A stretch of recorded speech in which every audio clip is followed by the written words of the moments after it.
Hello, good morning everyone. कैसे हो आप लोग सब। मेरे पास बहुत सारी इंक्वायरीज आई थी सीएस एंट्रेंस से लेके। CS entrance that is the CS EET. क्या मैम उसमें कुछ चेंजेस आए हैं, कुछ चेंज आया है कि नहीं आया है? हाँ, चेंज आया है। जो लोग नए हैं मेरे साथ, जिन्हें नहीं पता, आज हम बात करने वाले हैं सीएस एंट्रेंस एग्ज़ाम की, दैट इज़ सीएस ईईटी। जो सीएस है वो 3 पार्ट्स में पूरा होता है, entrance, executive and professional, right. आज जो हम बात करेंगे वो सीएस ईईटी के बारे में बात करेंगे। 2023 में यहाँ पे चेंजेस आए हैं। अब बात करते हैं चेंजेस आए हैं तो क्या चेंजेस आए हैं। पहले मैं आपको सीएस ईईटी के बारे में थोड़ा सा ब्रीफ इंट्रोडक्शन दे देती हूँ कि है क्या सीएस ईईटी। सीएस ईईटी एक एंट्रेंस लेवल एग्जामिनेशन टेस्ट होता है जो इंस्टीट्यूट आपसे लेता है। Institute is a company secretary institute. CS EET की फुल फॉर्म है company secretary executive entrance test. ठीक, वो एंट्री लेवल एग्जामिनेशन है। Institute ICSI, institute of company secretariat of India, जो हमें लेता है। ठीक है, हम आगे इसके बारे में क्या क्या चेंजेस आए हैं, क्या होता है, ये सारी डिटेल हम आगे आगे जैसे बढ़ते जाएंगे आपको पूरी डिटेल मिलती जा रही है। मैंने यहाँ पे आप लोगों के लिए एक FNQ तैयार किया है। जो क्वेश्चन मेरे से ज़्यादा पूछे गए हैं, मैंने एक उनका शॉर्ट ब्रीफ लेके क्वेश्चंस तैयार करे हैं। होपफुली मैं आपके क्वेश्चंस का आंसर दे पा रही होंगी, तो आप प्लीज़ इसे सुन लीजिएगा, डिटेल में सुन लीजिएगा। और उसके बाद भी अगर कोई क्वेश्चंस रह जाते हैं तो आप हमसे कंसल्ट कर सकते हैं, हमें कांटेक्ट कर सकते हैं। चलिए, सबसे पहले बात करते हैं how many times in a year. ये साल में 4 बार एग्जाम होता है। कितनी बार होता है? 4 बार। That is January, May, July and November. 4 बार होता है। मैं दोबारा रिपीट कर देती हूँ, जैन, मई, जुलाई एंड नवंबर। इसे कौन दे सकता है, कौन एलिजिबल है इसे देने के लिए? जो 12th अपियरिंग है वो भी दे सकते हैं और जो 12th पास आउट है वो भी दे सकते हैं। मैम, रजिस्ट्रेशन कहाँ पर होगा इसका? ICSI.edu.org पे जाके आप इसका रजिस्ट्रेशन करा सकते हैं। जब आप इस वेबसाइट पे जाते हैं तो वहां पे CSET का एक ब्लॉग आता है, अलग से एक कॉलम आता है ऊपर, आप उसे क्लिक करेंगे, वो आपकी डिटेल वहां पे मांगते हैं। That is the your 10th marksheet, photograph, signature. पहले आधार कार्ड मांगते थे, अब नहीं मांग रहे हैं। ये सब आपसे मांगेंगे अपने साइज में, JPG के फॉर्म में। उसके बाद जब आप ये कर लेते हैं तो आपका क्लिक करने के बाद आप पेमेंट पे पहुंचते हैं। जब आपका पेमेंट हो जाता है तब आपको वहां पे यूनिक आईडी मिलती है। यूनिक आईडी 9 डिजिट की होती है जो 111 से स्टार्ट होती है। ठीक है, आगे बात करते हैं what is the institution fee. Fees क्या है मैम? 1500 उसकी कंपलसरी फीस है। Compulsory fees 1000 for the exam fee and 500 for MCQ books. Institute आपको 2 बुक्स प्रोवाइड करा रहा है MCQs की, उसके वो आपसे 500 रुपए लेता है। ये कंपलसरी फीस है।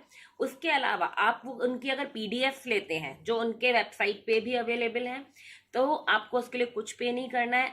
अगर आपको हार्ड कॉपी चाहिए तो आपको उसके लिए 1000 उन्हें पे करना पड़ेगा।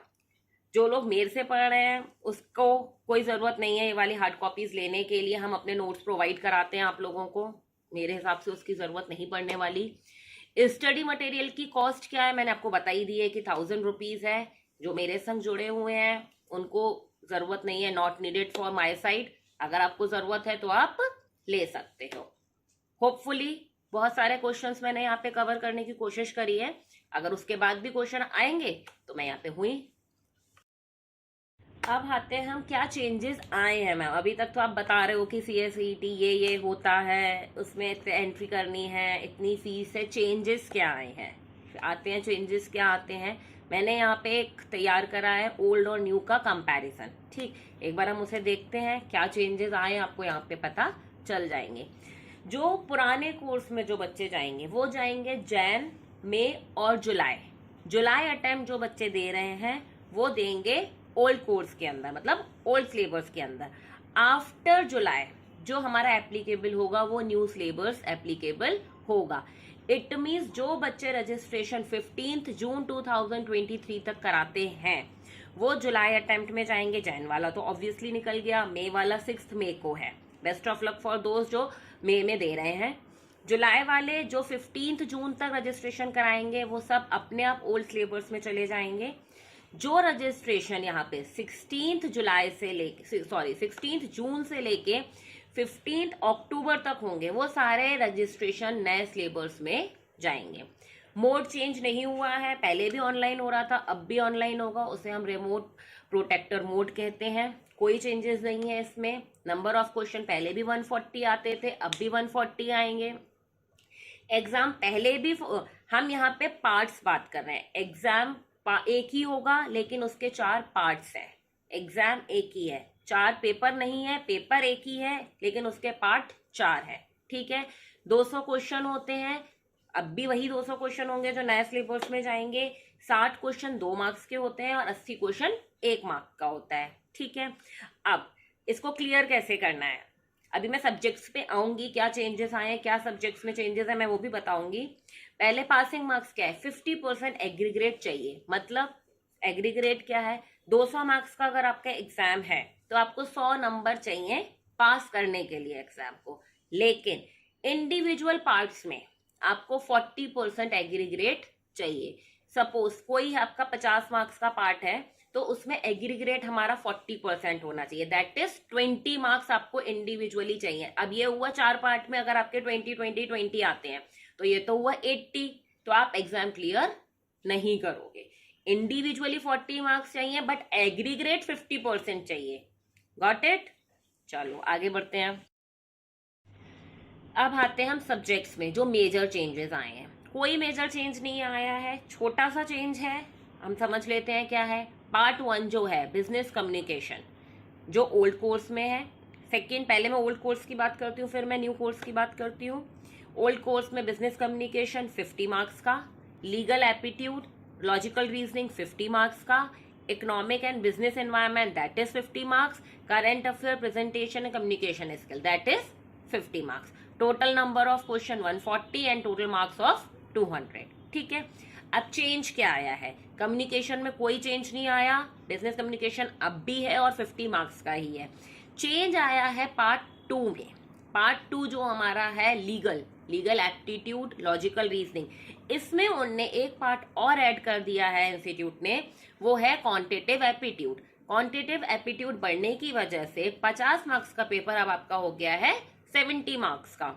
ठीक, 20 मार्क्स आपके क्वांटिटेटिव एप्टीट्यूड के बढ़ गए हैं। यहाँ पे उनने 2 चैप्टर क्वांटिटेटिव एप्टीट्यूड के एड ऑन करे हैं। ठीक है, इकोनॉमिक्स में कोई चेंज नहीं है। इकोनॉमिक्स एंड बिजनेस एनवायरमेंट पहले भी 50 मार्क्स का था और अब भी 50 मार्क्स का है। ठीक है, fourth part current affair, presentation and communication skill, जो 50 मार्क्स का था अब वो 30 मार्क्स का रह गया है। प्रेजेंटेशन और कम्युनिकेशन स्किल यहाँ पर नहीं है।